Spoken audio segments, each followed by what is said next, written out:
لو عجبكم الفيديو اشتركوا في القناة وفعلوا الجرس، ولا تنسوا التعليق والإعجاب. بنعمل جلاش بكريمة المانجا. بنعمل الشراب 1.5 كوباية سكر و1.5 كوباية مية، نحطهم على النار لمدة 5 دقايق. أول ما بيغلي نعصر ليمونة، نص ليمونة، وبعد شوية 5 دقايق نقوم نحط معلقة فانيليا ونتركه يبرد. بعدين نبدأ في عمل المهلبية. 1.5 كوباية حليب، لبن، 3 معالق سكر. بعدين ندوب في نص كوباية حليب تانية 4 معالق نشا. أول ما يغلي نضيفهم بالتدريج. بعدين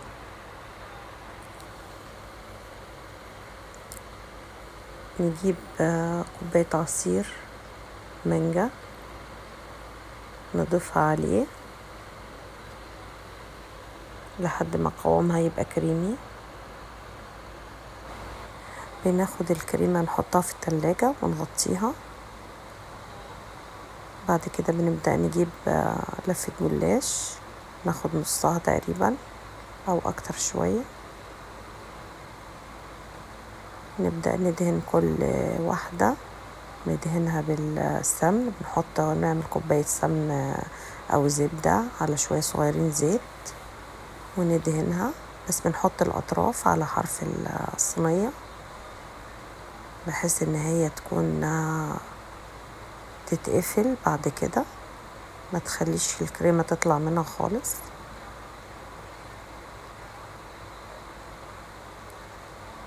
بندهن كل ما نحط واحدة. نبدأ في الأول في قلب الصينية بنحط فيها، وبعدين نبدأ على الأطراف نطلع جزء من الجلاش برا وندهن. نستمر لحد ما نكمل معظم الصينية، نخليها جزء منها برا وجزء داخل الصينية على جميع الأطراف. وأهم شيء في كل ما بين واحدة وواحدة ندهنها خليط الجاهز اللي أنا عاملاه، السمنة على الزيت أو السمن لوحده ممكن، أو زبدة لوحديها زي ما أنتوا بتحبوا.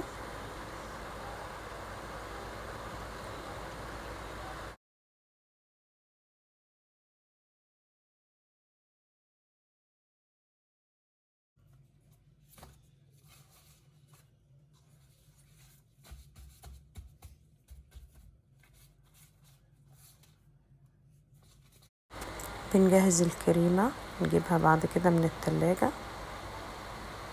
نشيل الكيس. احنا بنغطيها بس عشان ما تعملش وش وتبقى ناشفة. نحط الكريمة داخل فوق الجلاش.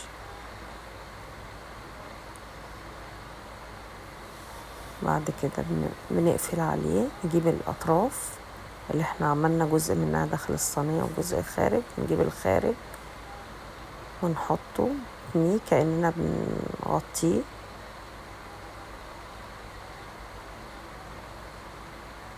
بس. وبعد كده بنقوم جايبين السكينة مقطعينه بالراحة بعد ما بندهن بالزبدة كويس. لذيذ جدا. شوفوا الكريمة داخل. عايزة تعملي كريمة اكتر من كده براحتك. بعد كده بتقطعيه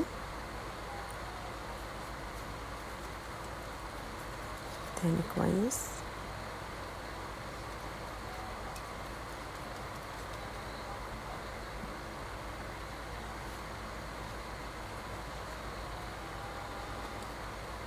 نقطعه مربعات صغيرة أو متوسطة، لا كبيرة ولا صغيرة. بالراحة عليه بحيث ان هو ما تطلعش منه الكريمة من داخله.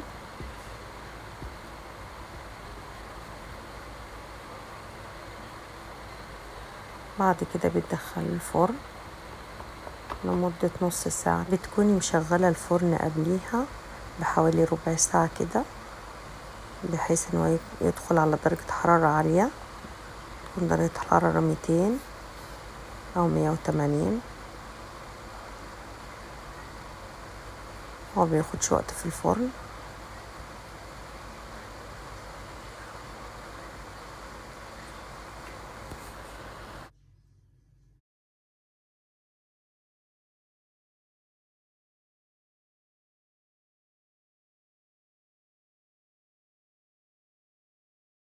باقي لفة الجلاش بنعمل بيها شكل تاني. بندهن أنصاف كده من ورقة الجلاش نصها، وبنحطه في أي كوباية عندك أو فنجان، بتقومي حاطاه داخله، وتحطي مكسرات أو كاسترد أو كريمة زي ما تحبي تحطي فيها. ممكن تعملي حاجة تانية مختلفة خالص. بياخد شكل دائري، شكل المج أو الفنجان بياخد شكله. بعد كده بتحطي في الصينية. مش متعب خالص، سهل جدا في عمايله، مبياخدش أي وقت. هي في لفة الجلاش عملت لنا صينيتين، واحدة بمهلبية المانجا والتانية عملناها دائرية من خلال الفنجان بالمكسرات.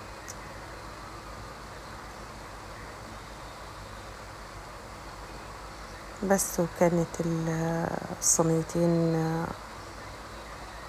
ما خدوش وقت اصلا في السوا خالص. وبرضو اللي محشية ديت حطينا عليها الشراب اول ما طلعت. سهل جدا وبسيط، مش متعب ومش مكلف اصلا. بأي حاجة عندك أو حسب اللي انت تحبي تحشي بيه تعمليه. ممكن مكسرات، ممكن كاسترد، ممكن مهلبية عادية، القشطة الكدابة أو القشطة العادية، اللي انت تحبيه حسب ذوقك، حسب ذوقكم في الأكل. أهم شيء تسقيه بالشراب البارد أول ما يطلع من الفرن على طول، بحيث انه يشربه،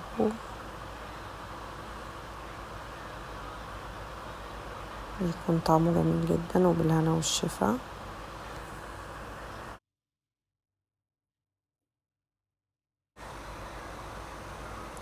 حتى بتلاقيه مورق وجميل جدا، مقرمش من بره وطري من جوه من الداخل. شوفي دي تطلع قطع منه.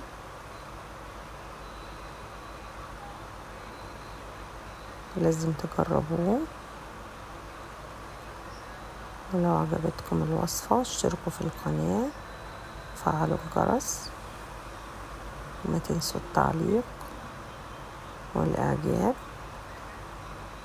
ده شكل طبقنا في الآخر.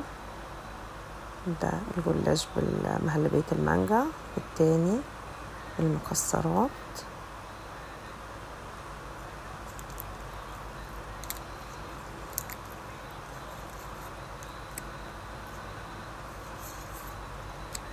وده شكله،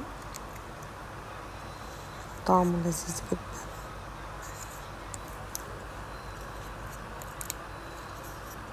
شكرا ليكم ولمتابعتكم.